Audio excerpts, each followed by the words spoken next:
pessoal! Mais uma vez estamos aqui no quadro Conexões. Esse quadro visa conectar profissionais de diferentes áreas da saúde mental. E hoje eu tenho o prazer de estar aqui com o Kelsey Bergamassi. O Kelsey, que é psicólogo, tem feito um trabalho muito joia e também é pastor, né, Kelsey? Também. Então, e ele vai falar com a gente hoje sobre liderança e saúde mental. Kelsey, fica à vontade para se apresentar mais, é um prazer ter você aqui com a gente, quero agradecer.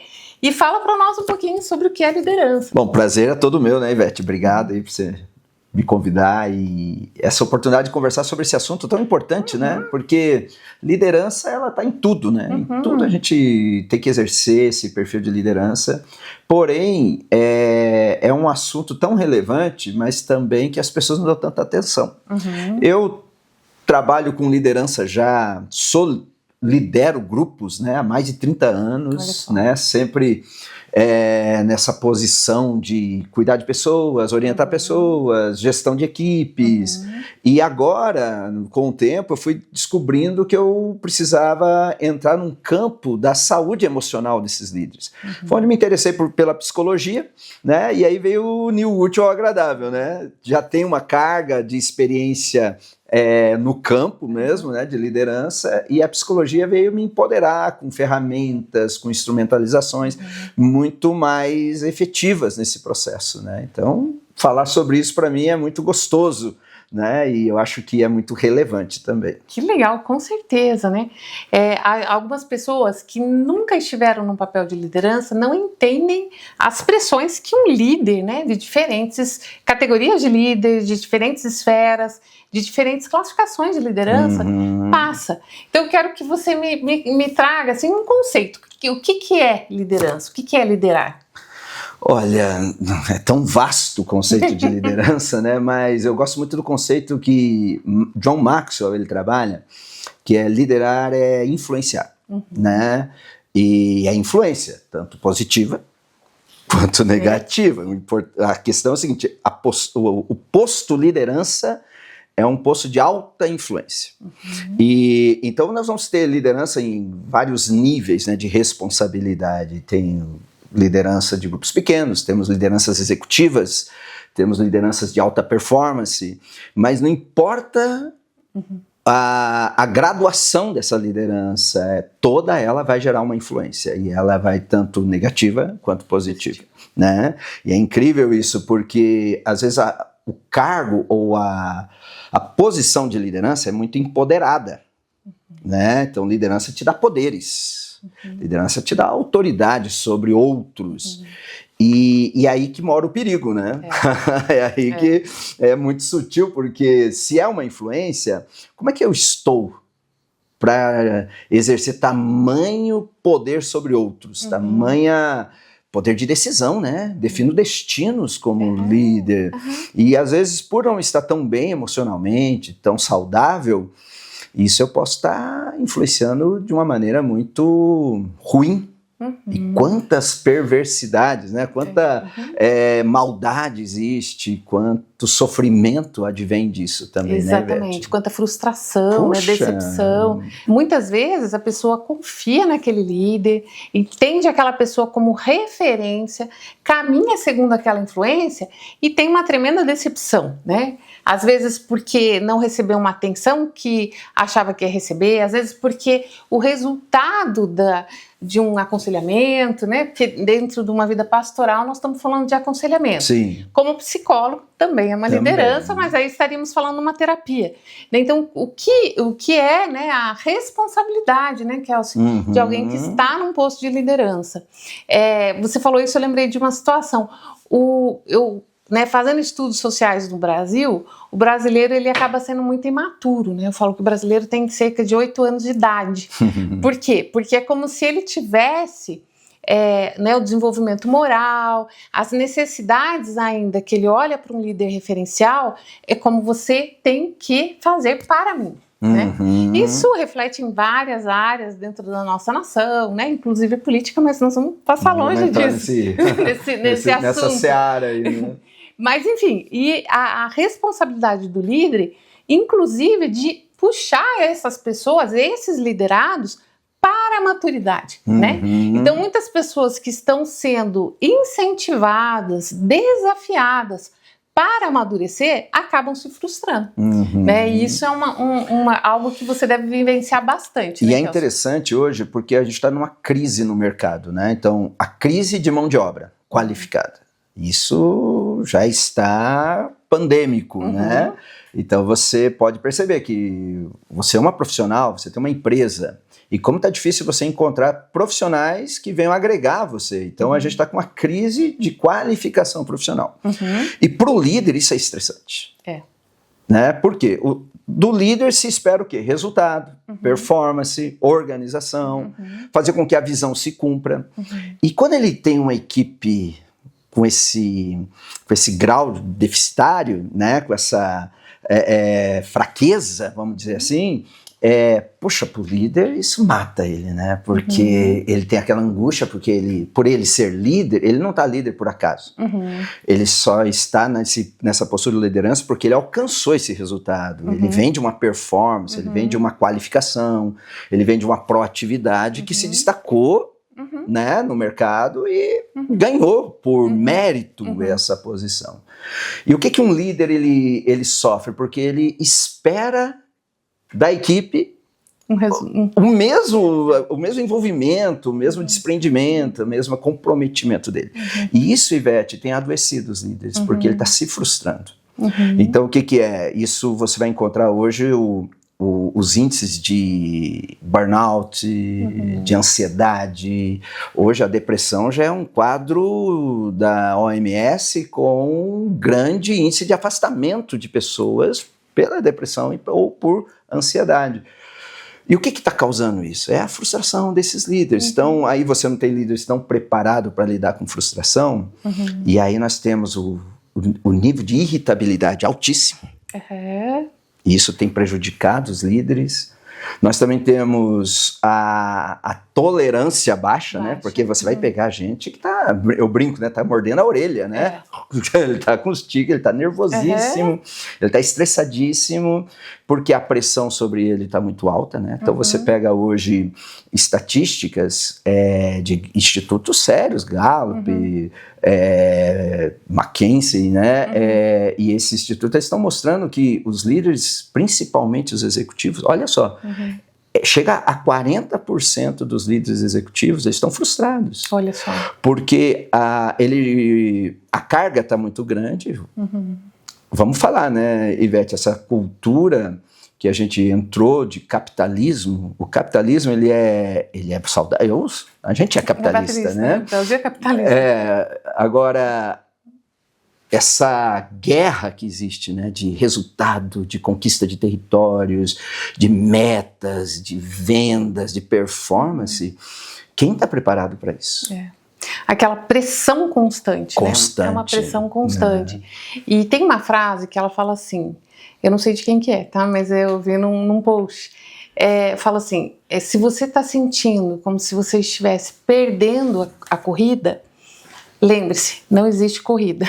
Então, não existe corrida para muita gente, mas eu acredito que para o líder existe corrida. Existe. O líder é cobrado, o líder ele é muito julgado, né? É muito avaliado por quem está em volta, e aí com isso, né, ele vai ter que ter um treinamento muito bom de desviar de pedradas, né? E é bom. E a comparação é um outro crime, né, que cometem contra o líder. A comparação ela vem de um evento externo, mas também ela vem do interno, né? Eu me comparando, né? Veja só que interessante, Ivete. Não vamos falar de política, né? Mas vamos falar de mercado. A China, ela introduziu algo novo no mundo. Porque a China, ela tem uma bandeira comunista, mas com o mercado aberto. Certo? E o que a China fez? A China, ela vem com uma agressividade comercial aqui nós tínhamos o Ocidente, e a gente estava meio adaptado, mas a China vem e conquista todo mundo. Hoje tudo que a gente tem vem da China. E aí você tem uma liderança que está enxergando esse mercado de conquista, essa coisa agressiva de invadir, de performance. É uma guerra comercial. E aí o líder, seja qual ele for, ele está se espelhando nesse modelo. E a exigência está cada vez maior, né? Então você pega aí superintendentes de redes bancárias, você pega gerentes, você pega CEOs de pequenas, de médias ou grandes empresas, ele está com essa cultura. Tem que superar, eu tenho que bater meta, eu tenho que ser melhor, vamos lá, nós nascemos para vencer, essas frases motivacionais, que não é ruim. Que tem o seu lugar de fala. Tem o seu lugar, mas ele está corroendo. Por quê? Quem está preparado para isso? Quem se preparou para essa pressão? Então, hoje eu penso o seguinte, né, na minha caminhada, ajudando alguns líderes, está faltando duas coisas. Eu acho assim que dá para a gente pontuar duas coisas muito importantes. As inteligências espirituais e as inteligências emocionais. Quando fala inteligência espiritual, já vai para... tá falando de religião, né? Mas não é... No final do século XX, surgiu o Goleman com o conceito de inteligência emocional, mas paralelo a ele surgiu um outro autor com a inteligência espiritual. O que é inteligência espiritual? Inteligência espiritual é quando você entende... quando você tem o conhecimento de propósito. Isso aí. Entra naquele campo vocacional da situação, ok? Então o que aconteceu? A gente, né, não sei aqui como que é a nossa cultura, mas se você pegar uma cultura de 30, 50 anos atrás, tinha muito aquilo da vocação. O que você vai ser quando crescer? Né? Então você tinha aquela família que treinava o filho, meu filho nasceu para ser isso, nasceu para ser aquilo. Era o ofício, né? Sabe, ele era instruído a descobrir a vocação dele. Né? Hoje nós temos os testes vocacionais e é muito performático, mas as pessoas não estão muito aliadas à vocação, elas estão aliadas ao que dá dinheiro. Né? O que dá para passar no vestibular, ou o que vai fazer, o que facilita o dinheiro. Então a vocação ela ficou meio deixada de lado. Foi ficando para trás. E a vocação tem a ver com inteligência espiritual. Para que eu tô aqui? Por que eu fui criado? Para que eu nasci? Para que eu existo? Qual problema eu nasci para resolver? Só que essa vocação, como ela deixou de ser a evidência, então eu tô indo por oportunidades ou por ganhos. E isso pesa na hora da pressão. Porque se eu não tenho uma vocação para essa função de liderança, eu vou me estressar com facilidade, eu vou me perder na... Vai jogar os bets, né? Eu vou causar um prejuízo enorme. Sabe, Vete, sei lá, não sei precisar quanto tempo atrás, mas na primeira década aí eu me lembro que eu participei de um treinamento e um dos estudos de caso foi sobre aqui a Renault, a fábrica da Renault aqui de Curitiba, ela estava demitindo a sua liderança executiva. E eles estavam renovando e o caso não era competência profissional, era desajuste emocional. Olha só. Gente que estava matando gente.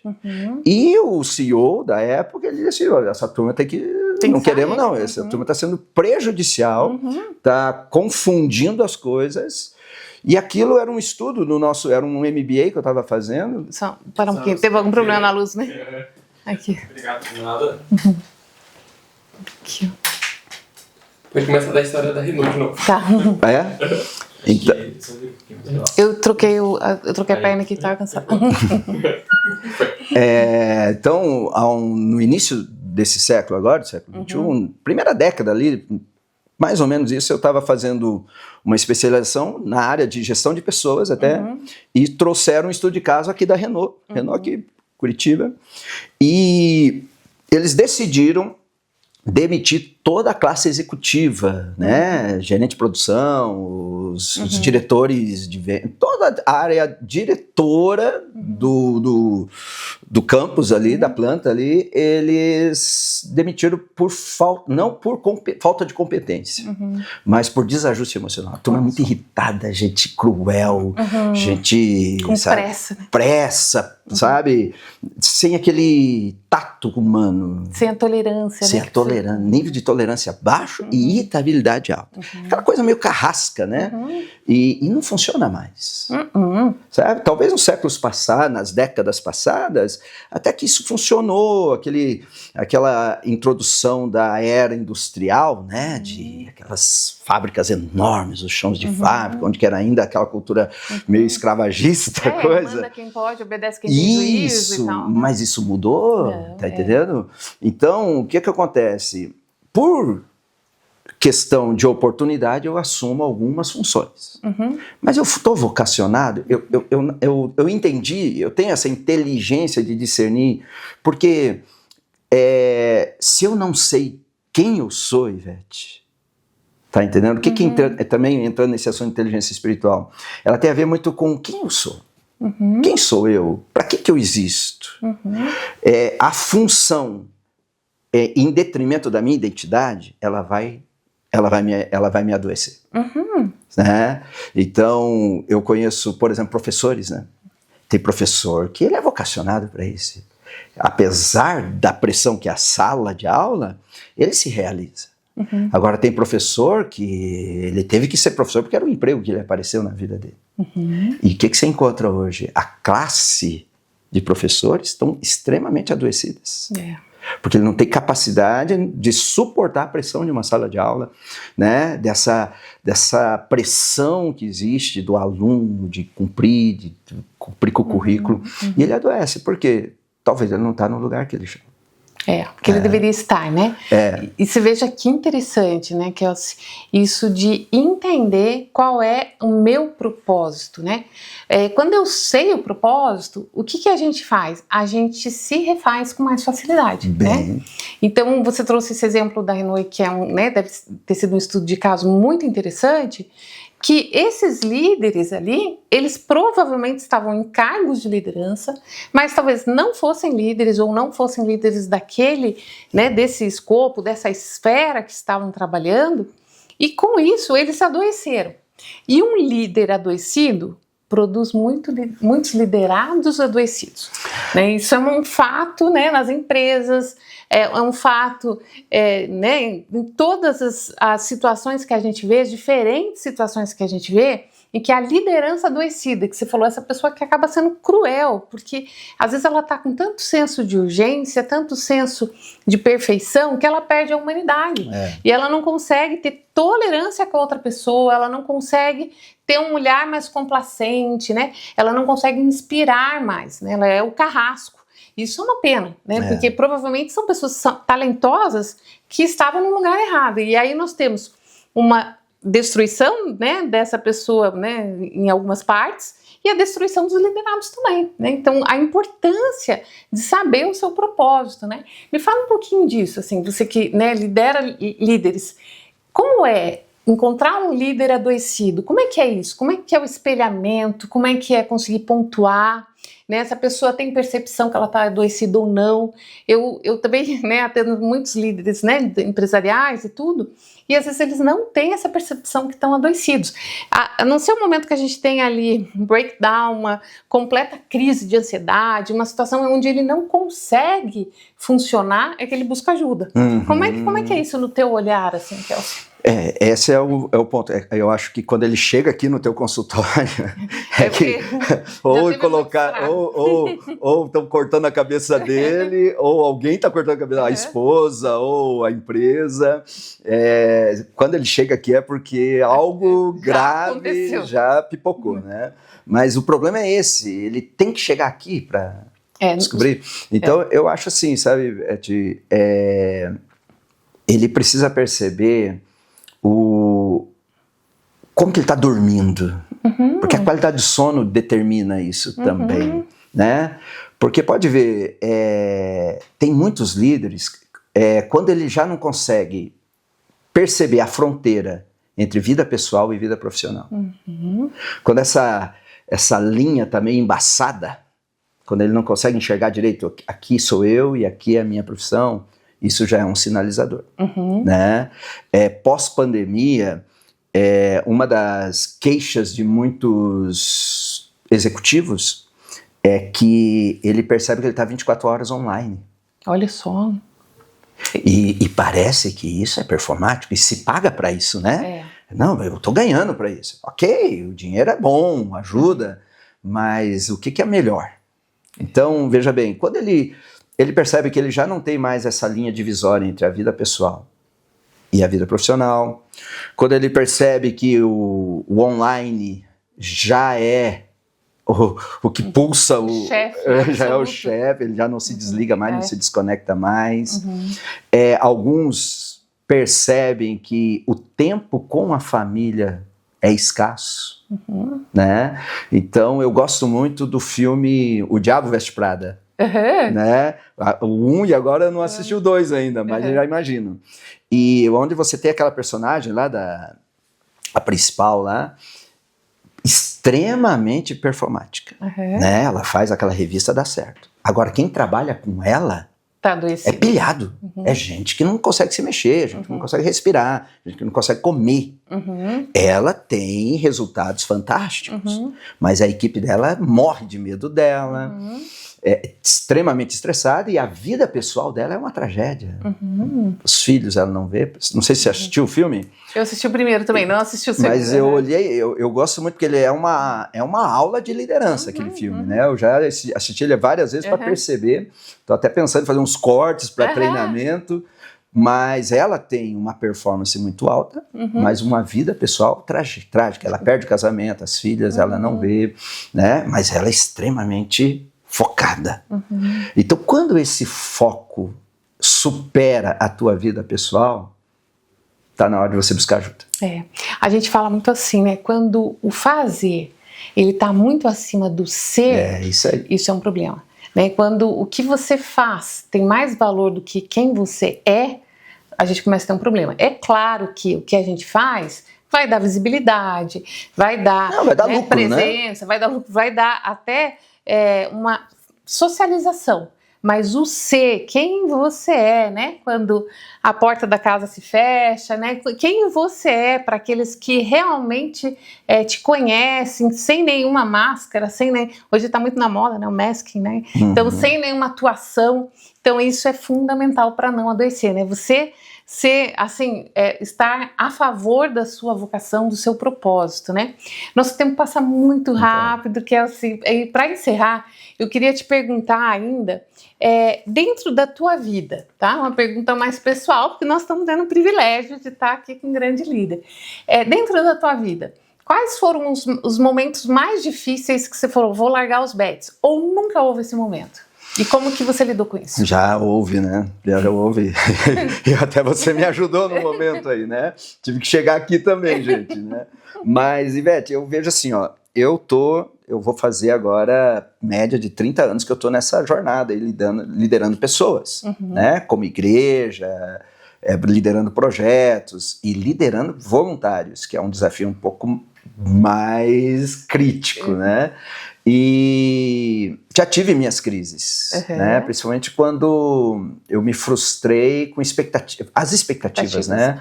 Eu achei que eu estava num caminho, que eu estava agora eu vou arrebentar, e pelo contrário, foi totalmente inverso daquilo que eu esperava, e aquilo me chateou demais e fez eu perder meu chão. Eu até dei uma crise de ansiedade, né?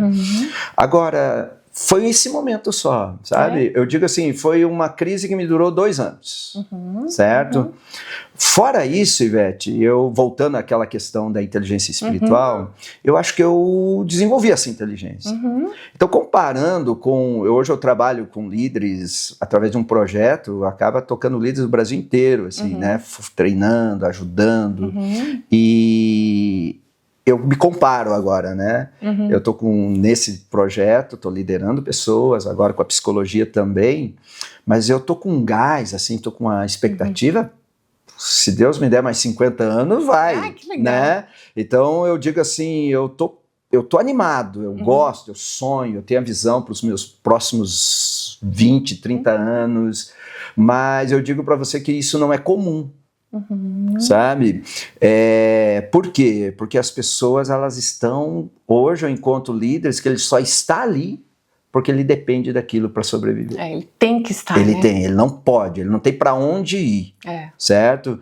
E isso é horrível, frustrante, isso drena a tua energia. É escasso, né? Como se ele estivesse caminhando num deserto, né? Eu vejo muito isso com os colegas, às vezes. Pode falar, pode continuar, né? Não, às vezes os colegas médicos, a gente vê, porque a medicina é uma profissão vocacional também, né? Ela precisa ter a vocação, você precisa ter o prazer, né? Eu falo assim, não interessa quanto você cobra a tua consulta. O mais importante é o que você vai viver no final do dia. Quantas pessoas de fato eu ajudei, né? Assim, você tem aquela satisfação. Isso, né? Isso deu resultado, né? Então, você estar no lugar certo na hora certa, né? Todas essas sensações. E eu vejo muitos colegas que estão fazendo porque tem que fazer, né? Que estão num movimento muito automático, não tem mais aquela vontade, aquele engajamento, e é vazio, né? A gente fala que é como se fosse mesmo atravessar um deserto e tem que dar um passo a cada dia para tentar sair daquela situação. E isso realmente é muito adoecedor, né? E essa coisa, né, de você saber para que você está aqui. Então essa verdade, a vocação é uma verdade, né? E isso te dá prazer. Então você tem que tomar centenas de decisões todo dia. Você tem que resolver o problema das outras pessoas todo dia. Mas sabe, Ivete, às vezes a gente fala, parece que é teórico isso, né? Parece que é meio fantasioso, mas não é. Isso é igual não sei se posso usar na lei da mecânica, tem o dínamo, né? O dínamo, quanto mais ele gira, mais energia ele produz, né? Então acho que quando você desenvolve essa habilidade, você repõe energia. Que legal, Repõe. Então eu digo para você que para mim liderança é algo saudável. Desde que você entenda o seu propósito. O seu propósito. Eu quero só trazer ainda, né, uma deixa para o Kels falar para nós.